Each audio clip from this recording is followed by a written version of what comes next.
오늘 또 참으로 좋은 날입니다. 하나님께서 큰 믿음을 주시기 바랍니다. 저는 오늘 여러분과 함께 고린도후서 6장 1절로 2절의 말씀을 가지고 마음의 그릇을 준비하는 법이란 제목으로 은혜를 나누고자 합니다. 옛말에 아무리 비가 쏟아져도 항아리 뚜껑을 달아놓으면 빗물을 받을 수 없다고 했습니다. 하나님의 은혜도 이와 같습니다. 하나님께서 우리에게 한없는 은혜를 주신다고 해도 마음의 그릇이 준비되어 있지 아니하면 그 크신 축복은 다 무효가 되고 마는 것입니다. 오늘날 실상 하나님의 은혜가 부족해서 성도들이 신앙의 고통을 당하고 생활의 어려움을 당하고 마귀의 시험에 빠지게 되는 것은 아닙니다. 하나님의 은혜를 받아 간수할 수 있는 마음의 그릇이 준비되어 있지 않기 때문입니다. 이러므로 저는 오늘 넘치는 은혜를 베푸시는 하나님 앞에서 어떻게 마음의 그릇을 준비하는가, 이와 같은 문제에 관해 여러분과 함께 생각해 보고자 합니다. 첫째로 우리가 마음의 그릇을 준비하려면 하나님을 생각할 때 하나님께서는 우주의 절대 주권자가 되신다는 것을 깨달아야 합니다. 하나님께서는 천지 만물을 창조하신 창조적 주권자이십니다. 성경은 태초에 하나님이 천지를 창조하시니라고 말씀하셨습니다. 또한 하나님께서는 구속적 주권자이십니다. 하나님께서 처음 사람 아담을 지으시고 아담으로 하여금 이 땅을 관리하도록 하셨습니다. 그런데 아담은 하나님을 반역하고 이 땅과 그 관리권을 마귀에게 빼앗기고 말았습니다. 그러나 하나님께서는 당신의 독생자 예수 그리스도를 이 땅에 보내시고 십자가에 못 박아 피 흘리게 하심으로 인간의 반역죄를 다 청산하시고 인간의 구속주가 되셨습니다. 이러므로 하나님께서는 절대 주권자가 되실 수밖에 없는 것입니다. 하나님께서 이 우주의 주권을 가지시고 계신 이상 하나님께서는 이 우주를 책임지십니다. 주권에는 반드시 책임이 따릅니다. 한 가정에 있어서도 좋은 가장은 가족들을 격려하고 충고하면서 가정을 올바로 이끌어갑니다.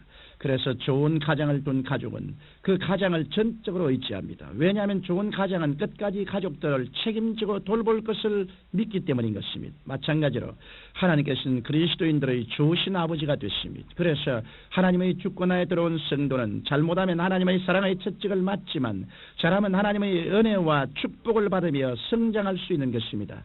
좋으신 하나님께서는 당신의 주권하에 들어온 자녀들을 책임져 주시고 돌보아 주십니다. 이러므로 하나님을 믿는 성도 여러분은 어떠한 일을 당하든지 두려워하지 말고 놀라지 마십시오. 당신의 자녀들을 책임져 주시고 돌보아 주시는 절대 주권자 되신 하나님만 바라보십시오.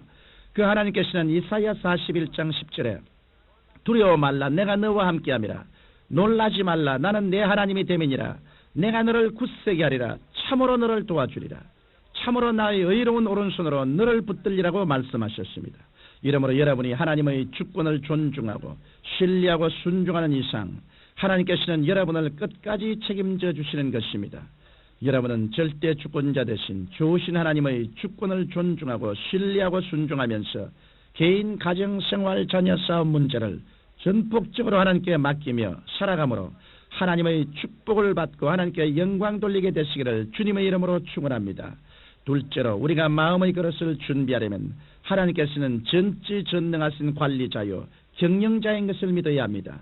하나님께서는 당신의 아들 예수 그리스도를 통해 온 우주 만물을 말씀의 능력으로 운영하고 경영하시며 인간의 죄를 다 그리스도의 보혈로 청산하시고 성령을 통해 우리가 그리스도의 형상과 모양을 닮아가도록 하는 일을 하고 계십니다. 하나님께서는 쉬고 계시는 분이 아니십니다. 이 우주를 경영하시고 운영하시며 만물을 말씀으로 질서 정연하게 붙잡고 계시는 분이십니다. 하나님께서는 천지와 만물을 지으시고 운행하시는 그 기이한 능력으로 우리의 영혼과 생활 전체를 맡아서 경영하고 계십니다. 이러므로 하나님께서는 우리의 일거수일투족으로부터 시작해서 가정, 생활, 자녀, 사업에 이르기까지 일체의 모든 일을 책임지시고 경영하여 주시는 것입니다. 그러면 구체적으로 하나님께서는 어떻게 경영하여 주실까요? 성경은 하나님을 사랑하는 자, 곧 그 뜻대로 부르심을 입은 자들에게는 모든 것이 합력하여 선을 이루나니라고 말씀하셨습니다. 이 때문에 그리스도인들은 당장 눈앞에 절망적인 환경이 보인다 하여 낙심해서는 안 됩니다. 하나님께서 종국적으로 합력하여 선하게 해주실 것을 믿고 하나님께 맡겨야 할 것입니다. 그런데 오늘날 수많은 그리스도인들이 기도를 통해 하나님께 맡긴다고 하면서도 기도가 끝난다 하면은 맡긴 것을 도로 찾아갑니다. 그 때문에 하나님의 응답을 받지 못하고 나약한 신자로 전락해버리는 것입니다. 일단 하나님께 맡겼으면 하나님께서 책임지시고 경영해 주실 것을 믿고 입으로 시인해야 합니다. 그럴 때 하나님께서는 그 그의 자녀들이 맡긴 것을 가지고 합력하여 선을 이루게 해주시는 것입니다. 셋째로 하나님의 은혜를 헛되게 하지 않기 위해서는 범사에 감사하는 생활을 해야 합니다. 혹시 여러분은 아니 좋은 일이야 감사하겠지만 좋지 않은 일을 보고 어떻게 감사했냐고 생각할지 모르겠습니다. 그러나 현실만을 놓고 인간의 척도로 좋다 나쁘다고 결정할 수는 없는 것입니다. 사람은 한 채의 앞도 내다볼 수 없는 존재입니다. 하물며 어떻게 내일 일을 알며 어떻게 명년의 일을 알겠습니까? 인간의 미래를 밝히게 하시는 분은 오직 하나님 한 분밖에 안 계십니다. 이러므로 그리스도인들은 좋은 일은 좋아서 감사하고 좋지 않은 일은 우리를 부르시고 지금까지 인도하신 하나님께서 궁극적으로 좋게 만들어 주실 것을 믿고 감사해야 하는 것입니다. 예수님께서 십자가에 못 박이시던 그때와 지금을 한번 비교하여 생각해 보십시오. 예수님께서 양손과 양발에 못 박이시고 머리에 가시관을 쓰시고 옆구리에 창을 바르심으로 고통당하시는 그 상황은 제자들이나 이스라엘 백성이 보기에는 가장 처절한 패배였고 가장 비참한 사건이었습니다. 그러나 세월이 지난 오늘날에 보게 될 때는 십자가의 사건이야말로 가장 영광스러운 사건이요 승리의 사건이 아닐 수 없습니다. 만일 예수님의 십자가가 없었다면 우리 인류는 영원히 멸망을 당하고 말았을 것입니다. 이러므로 십자가는 패배의 표상이 아니라 승리의 표상인 것입니다. 그 당시 제자들에게 있어서는 십자가의 사건은 추호도 감사할 조건이 못 되는 사건으로 받아들여졌을 것입니다.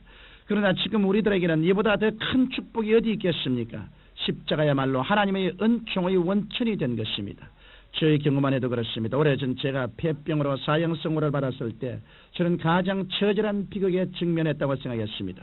그러나 지금 돌이켜보면 그 기간이 내 평생 가장 복된 기간이었습니다.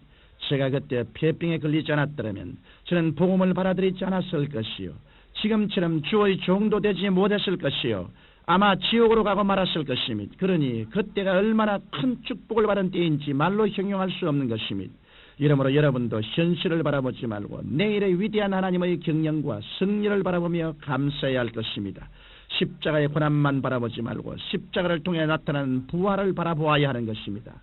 원망, 불평, 탄식은 좌절감과 불신앙과 불순종을 낳고 그 결과 하나님의 은혜를 헛되게 하고 맙니다. 그러나 우리가 하나님께서 절대 주권자이시며 절대 구속자이시며 절대 경영자이신 분이라는 사실을 믿고 범사에 감사하며 순종의 생활을 할 때 하나님께서는 우리의 영과 범사와 육체를 지켜주시고 풍성한 축복을 허락하여 주실 것입니다. 거룩하신 아버지 하나님, 우리가 다 주님께 전적으로 의지하고 매어 달리며 하나님만 바라보고 사는 우리들이 되게 도와주옵소서.